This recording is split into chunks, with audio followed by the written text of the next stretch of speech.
So, dito po tayo ngayon sa labas.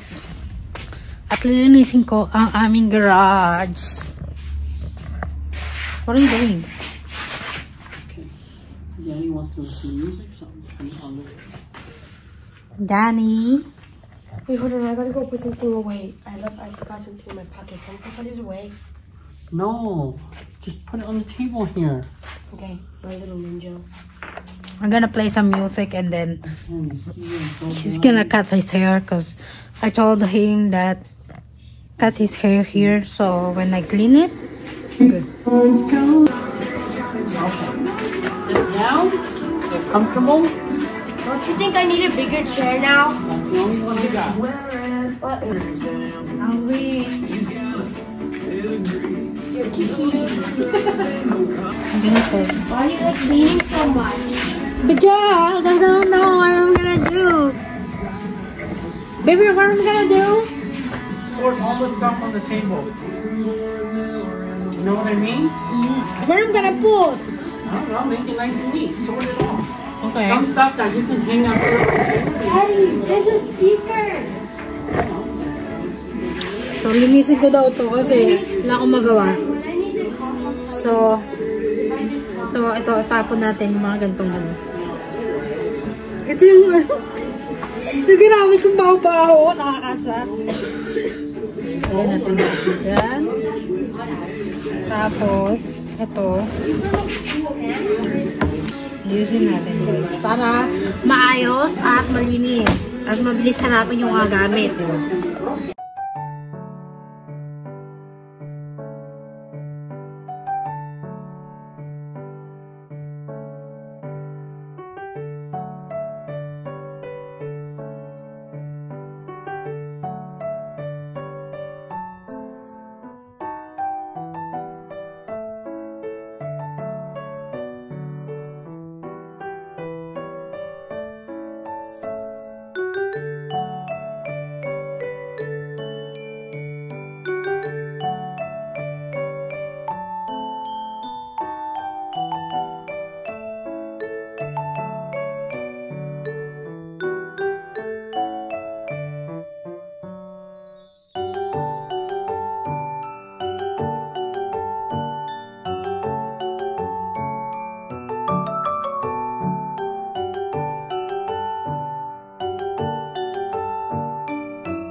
Let me see. What do you think?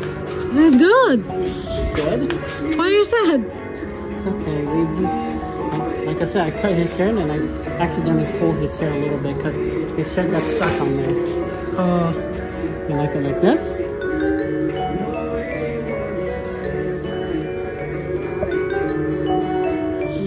Like it? Yeah, Looks so good. cute.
Hello! Kakatapos lang namin maglinis ng aming garden. Tomorrow, pagpapatuloy ko yung garden namin kasi kung wala akong gagawin. So, at least tomorrow meron akong plan. Ano ngayon, kakatas lang namin kumain na naubos namin yung kare-kare na gustuhan ng mga bata at nagustuhan ni Paper. May na-massage ko siya kasi sakit daw ng paa niya. Nag-launch siya ng grass. Nag-launch siya ng grass namin. So, nagsuot na naman siya ng malaking safety shoes. So, ewan po. Natutuwa ako kasi yung bata. At tinanong ko ano yung recipe. Recipe ko ng kare-kare. Di ba? Ang saya-saya ng feeling ng meron taong nagtatanong sa'yo na anong recipe niyan? Paano mo gawin yan? Kala ko, ano mo yung feeling na para kang chef. Kahit hindi ka chef. Chef ang ka lang. Di ba?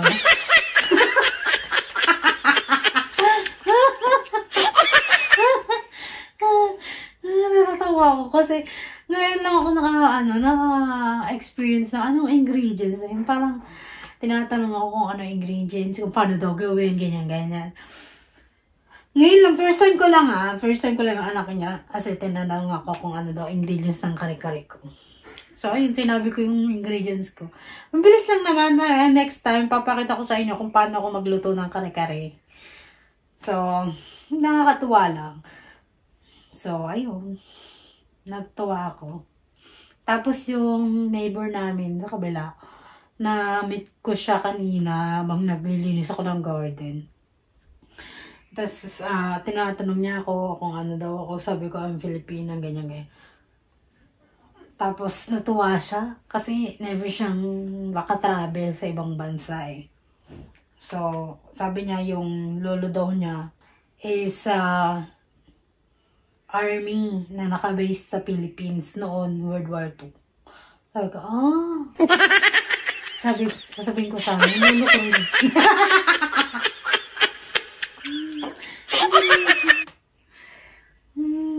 At least, diba? Malinis na yung aming garden at tinanggal ko yung mga nagpa-flower. Kasi yung nagpa-flower na yan, ano lang siya, hindi siya yung hindi siya yung forever na magpa-flower ba? Kumbaga, puro damo, pangit tignan. Pagka hindi na ganun kalamig, na mamatay-matay na. So, ang tinanggal ko, sabi ko, lalagay ko na lang dito mga damo para mas okay patignan, di ba? Tsaka hindi mahirap linisin. So, bukas tanggalin ko yung Linis ko rin yung garage niya, di ba? May nagawa ako for today's video, di ba? Baby, later we're gonna clean the upstairs. Yes, when we come back.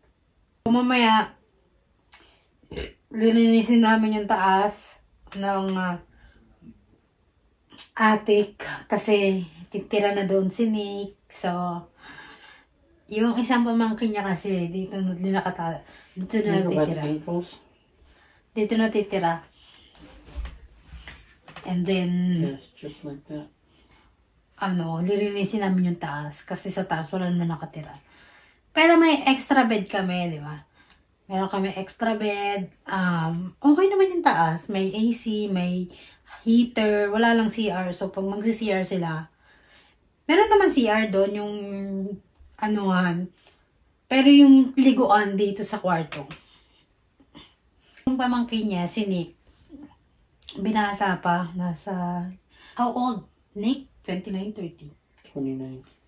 29 years old. Binata.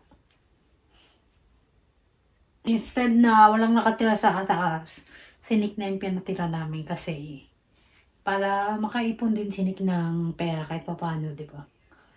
At least nakatulong siya sa tito niya kay Paper. At makakaipon din siya sarili niya. Kasi nangungupahan siya dun sa apartment. Medyo mahal ang bayad. So, dito, medyo 1/4 ang babayaran lang niya. Pero, is it Nick, what about, Nick gonna buy his own tissue or what? Yes, of course. He's gonna buy his own stuff. Okay. I don't supply everything. He only paying for the house and 3rd floor where he's staying, and he's paying for utility. Everything else, he's on his own. I don't provide that for him at all. He's on his own. Yeah, guys. Ang dami namin nagawa ngayon for today's video. Napagod ako, nagpawis ako. Kaya kakatas ko lang din maligo. So, later, pupunta kami sa Stay in the ankles. I mean, yeah. Walmart. Oh, why we're gonna go to the Walmart? After you're done. No, why? So Honey can buy a Bible for her boyfriend, and we can go buy some supplies. I need to get some rice. Wait, is it the squirrel can be food? Can you eat squirrels? Uh-huh. Yes, of course you can. Huh? Really? You never eaten squirrel before? It's like a rat, right? Not exactly. Rats and squirrel are 2 different things. Squirrels are much more clean than rats because squirrels, they usually eat like nuts. They eat like berries. And they eat like, nature stuff. They eat very clean. But rats, they eat like garbage. They eat like, dead bugs. And they eat like meat. They eat whatever. Did you ever eat squirrels? They eat whatever they can get their hands on. Of course, my dad used to do squirrel hunting. Yeah. And my mom would cook it, and it's not bad. Delicious. My mom makes some spicy squirrel meat, and it's good. It's good enough. I wouldn't say it's my favorite, but it's good enough to eat. Why you didn't get a squirrel every time we see squirrel in there? Well, in here? Huh? Well, you're not supposed to shoot them. Oh. You can't just shoot them. It has to be like squirrel season where, you can hunt for squirrels. And you don't shoot the ones in the city, you shoot the ones in the forest. Oh, so it's a lot bigger. Well, it's not a lot bigger, but it's kind of the same, but it's just that you're not allowed to shoot in the city where there's people. You can't just take your gun out and start shooting. You're going to get in trouble for that. So that's why you can't just do that. But when it's hunting season, like squirrel season, and you have a license to go hunting for squirrel, then yeah, you go into the forest, and you look for them, and then you just shoot them. Hindi rin, no? Hindi ko alam na kinakain pala squirrel. They have a lot of regulation here in the U.S., so you can't just do that. It's for the safety of other people.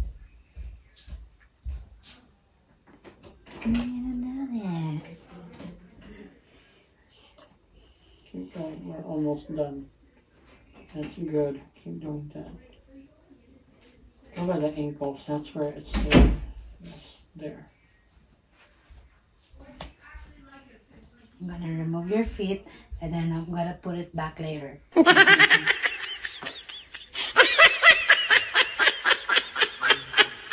Ganito po lagi ang sitwasyon.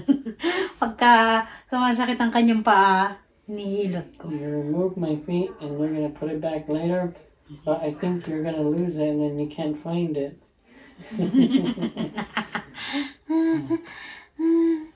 And be like, oh, I can't find your feet. I don't remember where I put it. It's lost.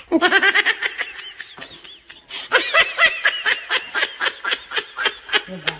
Ganito po mag-alaga ng asawa.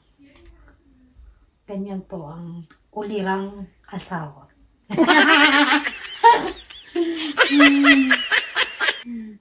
Ganito po mag-alaga. Diba?